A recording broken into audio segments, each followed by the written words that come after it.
બુલેટિનની શરૂઆત કરીએ તો રાજકોટ અગ્નિકાંડને લઈ મોટા સમાચાર સામે આવ્યા છે। એસઆઈટીની ટીમે અગ્નિકાંડને લઈ સમગ્ર તપાસ પૂર્ણ કરી છે। એસઆઈટી રિપોર્ટ આજે સરકારને સોંપવામાં આવશે। સરકાર બાદ એસઆઈટીનો રિપોર્ટ હાઈકોર્ટમાં રજૂ કરવામાં આવશે। તો ગઈકાલે બંધ બાર એસઆઈટીના વડા સાથે ગૃહ રાજ્યમંત્રી હર્ષ સંઘવીએ બેઠક કરી હતી।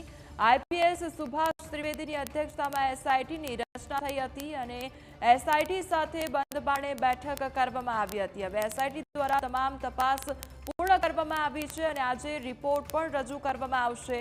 તો રાજકોટ અગ્નિકાંડને લઈને આ મોટા સમાચાર। એસઆઈટીની ટીમે અગ્નિકાંડને લઈ સમગ્ર તપાસ પૂર્ણ કરી દીધી છે અને હવે ફાઇનલ રિપોર્ટ રજૂ કરવામાં આવશે। હવે આ ફાઇનલ રિપોર્ટમાં કયા પ્રકારના ખુલાસા થાય છે તે પણ જોવાનું રહેશે। એસઆઈટી રિપોર્ટ આજે સરકારને સોંપશે અને સરકાર બાદ એસઆઈટીનો રિપોર્ટ હાઈકોર્ટમાં રજૂ કરવામાં આવશે। તો હાઈકોર્ટ દ્વારા પણ અનેકવાર ટકોર કરવામાં આવી હતી, તપાસને લઈને પણ ટકોર કરવામાં આવી હતી અને શરૂઆતથી લઈને અંત સુધીની તમામ તપાસ અંગેનો રિપોર્ટ સોંપવામાં આવે તે અંગેની ટકોર પણ હાઈકોર્ટમાં કરવામાં આવી હતી અને હવે એસઆઈટી દ્વારા તમામ તપાસ પૂર્ણ કરવામાં આવી છે તે અંગેનો ફાઇનલ રિપોર્ટ પણ તૈયાર કરવામાં આવ્યો છે। આ ફાઇનલ રિપોર્ટ આજે સરકારને સોંપવામાં આવશે અને ત્યારબાદ સરકાર દ્વારા રિપોર્ટ હાઈકોર્ટમાં રજૂ કરવામાં આવશે। તો ગઈકાલે બંધ બારણે એસઆઈટીના વડા સાથે ગૃહ રાજ્યમંત્રી હર્ષ સંઘવી સાથે પણ બેઠક કરવામાં આવી હતી।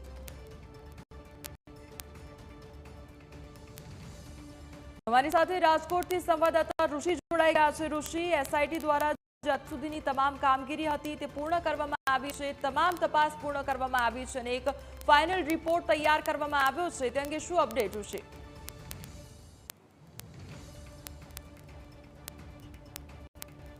એસઆઈટી દ્વારા જે ફાઇનલ રિપોર્ટ તૈયાર કરવામાં આવ્યો છે તે રિપોર્ટ સરકારને સુપ્રત કરવામાં આવશે। ખાસ ગઈકાલે રાજકોટ શહેરમાં કલેક્ટર ઓફિસ ખાતે સત્યશોધક કમિટી જે રચના થઈ હતી તેના સભ્યો રાજકોટ આવ્યા હતા અને તલસ્પર્શી તપાસ તેમને કરી હતી અને ખાસ કરીને તમામ જે કાગળો છે તેની પણ તપાસ કરીને અધિકારીઓનું જરૂર જણાય ત્યાં ધ્યાન પણ દોર્યું હતું।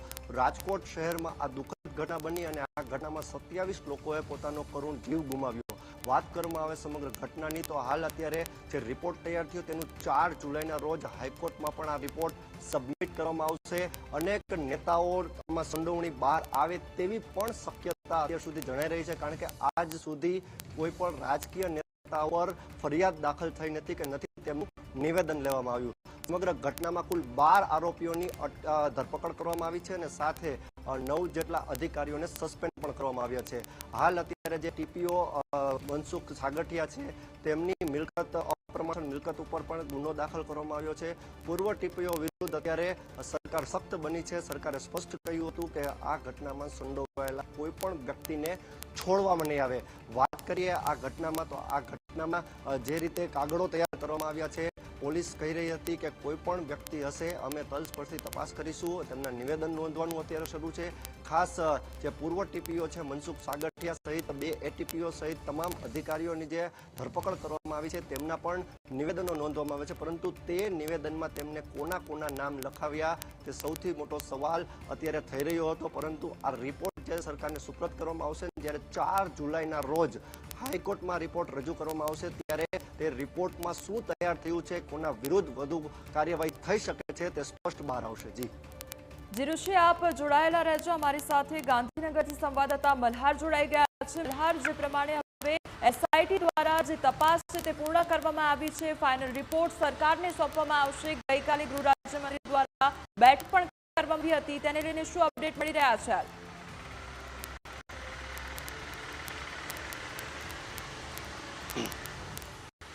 કોમલ, નજર કરવા જઈએ તો રાજકોટ અગ્નિકાંડ જે રીતે ગત મે મહિનાની 27 તારીખની આસપાસ સર્જાયો હતો ત્યારબાદ રાજ્ય સરકારે તુરંત એસઆઈટીની રચના કરી હતી। એસઆઈટીની ટીમની અંદર 5 સભ્યો જે છે તે નિયુક્ત કરાયા હતા, જેની અંદર સિનિયર તરીકે એટલે કે અધ્યક્ષ તરીકેની જવાબદારી આઈપીએસ સુભાષ ત્રિવેદીને સોંપાઈ હતી। ત્યારબાદના જે સભ્ય હતા અધિકારી બચ્છાનિધિ પાની જે છે તેઓ પણ આ કમિટીના સભ્ય હતા। જો કે સીટ દ્વારા જે છે તે રાજકોટ અગ્નિકાંડમાં સંડોવાયેલા જે અધિકારીઓ હતા તેઓની પૂછપરછ ગાંધીનગર સીઆઈડી ક્રાઇમ અને પોલીસ ભવન ખાતે એટલે કે સ્ટેટ બ્યુરો રેકોર્ડની કચેરી ખાતે જે છે તે હાથ ધરવામાં આવી હતી। તમામ અધિકારીઓ લગભગ 9 કરતાં વધુ અધિકારીઓની જે છે તે પૂછપરછ એસઆઈટી દ્વારા કરવામાં આવી હતી।